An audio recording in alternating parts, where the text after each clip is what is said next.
ఒకరోజు తెలంగాణలోని నిజామాబాద్ జిల్లా వెలుపల ఉన్న ఒక గ్రామంలో రమేష్ అనే యువకుడు రోడ్డుపై నడుస్తూ ఉంటాడు. అకస్మాత్తుగా అతని కళ్ళకు ఒక మొబైల్ ఫోన్ కనిపిస్తూ ఉంది. అది మంచి ఫోన్, స్మార్ట్ ఫోన్, మంచి కంపెనీది. రమేష్ దాన్ని చూసి చాలా సంతోషపడతాడు. చక్కని మొబైల్ దొరికింది, కొద్ది రోజులు దాన్ని వాడవచ్చు, లేదా నా చెల్లెలకి గిఫ్ట్గా ఇస్తాను అని రమేష్ అనుకుంటాడు. అతడు ఆ మొబైల్ని స్విచ్ ఆఫ్ చేసి తన ఇంట్లో ఉంచేస్తాడు. 15 రోజుల్లో ఎవరిదైనా ఒకవేళ ఇది అయి ఉంటే వారు దానిని మర్చిపోతారు అని అతడు ఆలోచిస్తాడు. 15 రోజుల తర్వాత రమేష్ ఆ మొబైల్ని రీఛార్జ్ చేసి ఆ ఫోన్ని స్విచ్ ఆన్ చేస్తాడు. ఆశ్చర్యం ఏమిటంటే ఫోన్కి అసలు లాకే పెట్టలేదు వాళ్ళు. ఫోన్లోకి వెళ్ళగానే ఫోటోలు, వీడియోలు కనిపిస్తాయి. వాటినన్నింటినీ చూసి అతడు తీవ్ర దిగ్భ్రాంతికి గురవుతాడు. ఆ ఫోన్ ఒక మహిళదని అతనికి అర్థమవుతుంది. ఆమె పేరు సరిత. మొదట ఫోటోలు చూస్తే పండుగల ఆమె తన భర్తతో నవ్వుతూ, డ్యాన్స్ చేస్తూ జీవితాన్ని చాలా ఆనందంగా గడుపుతున్నట్టుగా కనిపిస్తుంది. కానీ తర్వాతి ఫోటోలలో మాత్రం ఆమె యొక్క భర్త మృతదేహం, ఆమె కన్నీరు కారుస్తున్న ఫోటోలు, ఆమె 7 ఏళ్ల కొడుకు తల కత్తిరించి ఉంచిన దృశ్యాలు. ఆ ఫోటోలు చూస్తూ రమేష్ గుండె నీటితో నిండిపోయింది. అతడి మనసు అస్సలు కుదుటపడలేదు. నేను ఎంత తప్పు చేశాను? ఫోన్ దొరికింది అని ఆశపడ్డాను, కానీ ఇది ఎవరి జీవితపు బాధల పుస్తకము అని తన తల పట్టుకున్నాడు. అతడు ఫోన్లో వచ్చిన మిస్డ్ కాల్స్ని చూస్తాడు. 20కి పైగా ఉన్నాయి. చివరికి వాటిలో ఒక నెంబర్కి కాల్ చేస్తాడు. ఆ వైపు నుండి ఒక మృదువైన గలం. మీరు ఎవరు? దయచేసి నా మొబైల్ ఫోన్ నాకు తిరిగి ఇవ్వండి. నా బిడ్డ ఆ మొబైల్ ఫోన్ లేకుండా తినడం లేదు. నేను చాలా పేదరాల్ని, కొత్త మొబైల్ ఫోన్ని కొనలేను అని. ఆమె యొక్క మాటల్లో ఉన్న ఆ బాధ రమేష్ గుండెను తాకుతుంది. అప్పుడు అతడు చెప్పాడు, సిస్టర్, మీరు ఆందోళన పడవద్దు, నేను రేపే వస్తాను, మీ అడ్రస్ చెప్పండి అని. ఆమె చెప్పిన అడ్రస్ పట్టణం నుండి 40 కిలోమీటర్ల దూరంలో ఉన్న ఒక చిన్న గ్రామం. మరుసటి రోజు రమేష్ బైక్పై వెళ్ళి సరిత ఇంటి ముందు ఆగుతాడు. ఆమెను చూసిన క్షణం అతని కళ్ళల్లో కన్నీళ్లు నిలిచిపోయాయి. సరిత కూడా బిగ్గరగా ఏడవడం ప్రారంభించింది. చిన్న కొడుకు మొబైల్ తీసుకొని పక్కకు వెళ్ళి సంతోషంగా చూస్తూ ఉన్నాడు. మీరు ఇందులో నుంచి ఏది కూడా డిలీట్ చేయలేదు కదా అని అడిగింది సరిత. లేదు, నేను దేన్ని డిలీట్ చేయలేదు అని రమేష్ సమాధానం ఇచ్చాడు. అప్పుడు ఆమె చెప్పింది, మీరు ఈ ఫోన్ని అసలు ఇంత ఆలస్యంగా ఎందుకు ఇచ్చారు? మీ ఫోన్ మీకు ఎప్పుడు దొరికింది అని. అప్పుడు రమేష్ అబద్ధం చెప్పాడు. ఫోన్ కొంచెం డ్యామేజ్ అయింది, అందుకనే దానిని రిపేర్ చేయించి తీసుకువచ్చాను అని. అతడు తన యొక్క తప్పును సరిదిద్దుకునేందుకు తనతో పాటు వచ్చేటప్పుడు కొత్త మొబైల్ ఫోన్ని కూడా తీసుకువచ్చాడు. ఇది మీ కొడుకు కోసం, మీరు చెప్పినట్టు ఆ మొబైల్ లేకపోతే అతడు తినడం లేదని అన్నారు కదా అని సరితకు అందజేశాడు. అప్పుడు ఆమె చేతులు జోడించి చెప్పింది, నేను ఇంత పెద్ద ఉపకారం తీసుకోలేను. మీరు నా ఫోన్ని తిరిగి ఇచ్చారు, అదే చాలు, నాకు ఇంకా మరే ఫోను అవసరం లేదు అని. అప్పుడు రమేష్ చెప్పాడు, సిస్టర్, మీరు దీన్ని నా బహుమానంగా భావించండి, మీ బిడ్డ కూడా మా బాబులాగానే అని. అనేక వాదనల తర్వాత సరిత ఆ మొబైల్ని స్వీకరించింది. తర్వాత ఆమె చెప్పింది, లోపలికి రండి, ఒక కప్పు టీ తాగి వెళ్ళండి అని. దానికి రమేష్ అంగీకరించాడు. మాటల మధ్యలో రమేష్ అడిగాడు, మీరు ఇక్కడ ఒంటరిగా ఉంటున్నారా అని.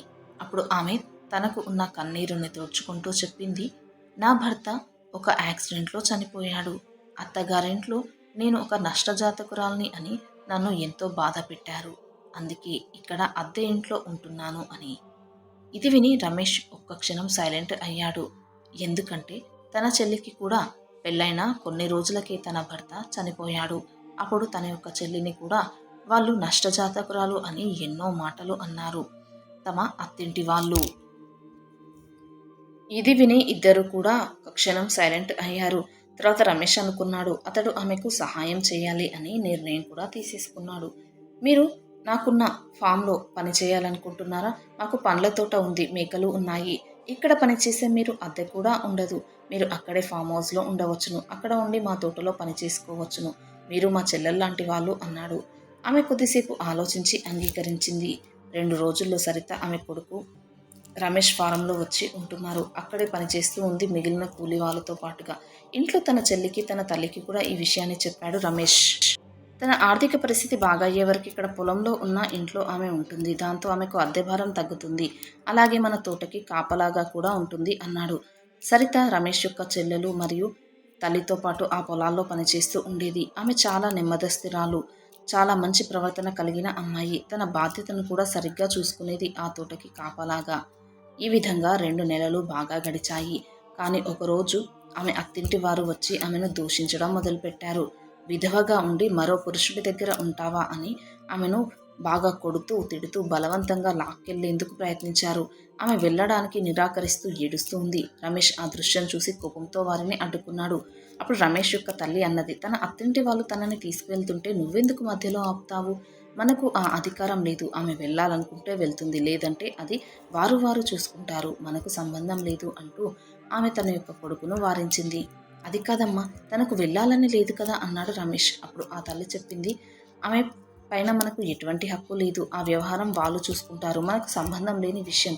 ఆమె ఇక్కడ పనిచేయడానికి వచ్చింది అంతే. కానీ రమేష్కి ఊరుకోవాలి అనిపించలేదు. సరితను అడిగాడు, నీకు వారితో పాటు వెళ్ళాలని ఉందా అని. ఆమె ఏడుస్తూ, నేను వారితో పాటు వెళ్ళను. అక్కడ వాళ్ళు నన్ను ఎంతో కొడతారు, హింసిస్తారు. ఇంటడు చాకిరి మొత్తం నాతో చేయిస్తారు. నాకు నా పిల్లాడికి సరిపడా అన్నం పెట్టరు, ఎంతో తిడతారు అని. ఈ విధంగా ఈ పోరాటం పోలీస్ స్టేషన్ దాకా వెళ్ళింది. పోలీస్ ఆఫీసర్ రమేష్ని అడిగాడు, నీకెందుకు ఇంత బాధ? ఎవరనుకుంటున్నావు? ఆమె నీకేమవుతుంది ఇంతకు అని. రమేష్ ధైర్యంగా చెప్పాడు, అవును సార్, నేను ఆమెను నా చెల్లిగా భావిస్తున్నాను, ఒక సాటి మనిషిలాగా. మా చెల్లెలకి ఇటువంటి పరిస్థితే ఎదురైంది. ఇప్పుడు మా చెల్లి మా దగ్గరే ఉంది. అలాగే తనని నా చెల్లెల్లాగా అనుకుంటున్నాను అన్నాడు. మీ చెల్లెల్లాగా అనుకుంటున్నావు, కానీ నీ సొంత చెల్లి కాదు కదా. అయినా ఆ అమ్మాయి ఇష్టం, తను మేజర్. ఇప్పుడు ఎక్కడ ఉండాలి అనుకుంటుంది అనేది తనే నిర్ణయిస్తుంది అన్నాడు. ఆ పోలీస్ తర్వాత అతడు సరిత అభిప్రాయాన్ని అడిగారు. ఆమె కన్నీటి మధ్యలో, నేను ఈ ప్రేమ, ఈ గౌరవాన్ని అర్హురాల్ని కాదనిపిస్తుంది అని అన్న. చివరికి తల ఊపింది. అలా ఆమె తన అత్తింటి వారికి ఎదురు నిలిచి తిరిగి తన పని తాను చేసుకుంటూ ఉంటుంది. ఇక్కడ రమేష్ తన చెల్లెలకి మరో మంచి పెళ్లి సంబంధం వెతుకుతూ ఉన్నాడు. అప్పుడు అతనికి ఎన్నో సంబంధాలు దొరికాయి. అప్పుడు అతడు ఒక ఆలోచన చేశాడు. నా చెల్లెలతో పాటు సరిత కూడా నా చెల్లెల్లాగా భావించాను. తనకు కూడా పెళ్లి చేస్తే తన జీవితము బాగుంటుంది కదా, రెండో పెళ్లి చేస్తే అనుకున్నాడు. అదే విషయాన్ని సరితతో చెప్పాడు. కానీ సరిత ఆ విషయానికి అస్సలు అంగీకరించలేదు. తన కొడుకును చూసుకొని బ్రతుకుతాను అని, తనకు ఇక మళ్ళీ పెళ్లి వద్దు అన్నది. అప్పుడు రమేష్ మరియు అతని తల్లి ఆమెను ఒప్పించారు. నువ్వు మా కూతురు లాంటి దానివి, జీవితాంతం ఒంటరిగా ఎలా ఉండగలుగుతావు? నీ కొడుకును చూసుకొని చూద్దాం, సంబంధాలు మంచివి వస్తే నువ్వు పెళ్లి చేసుకోలేదంటే ఒంటరిగానే ఉండు అన్నారు. అందుకు ఆమె మొహమాటంగానే ఒప్పుకుంది. అలా రమేష్ ఆమె కూడా సంబంధాలు చూశాడు. అలా 2 మంచి సంబంధాలను వెతికి ఆ ఇద్దరికి మళ్ళీ పెళ్లిళ్ళు జరిపించాడు గుడిలో. ఇప్పుడు సొంత చెల్లెలు మరియు దేవుడు ఇచ్చిన చెల్లెలు ఇద్దరూ ఎంతో సంతోషంగా ఉన్నారు. సరిత కళ్ళ నిండా కన్నీళ్లు తెచ్చుకుంది. తన తోబుట్టువులు కూడా తనకు సహాయం చేయలేదు.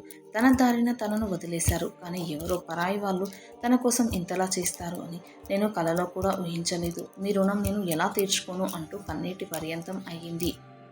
ఇటువంటి సంఘటనలు సమాజంలో ఎన్నో జరిగి ఉంటాయి.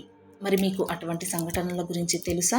ఈ వీడియోపై మీ విలువైన అభిప్రాయాన్ని తప్పక కామెంట్స్లో తెలియచేయండి. అలాగే వీడియో నచ్చితే ప్లీజ్ లైక్ చేసి సబ్స్క్రైబ్ చేసుకోండి. Thanks for watching.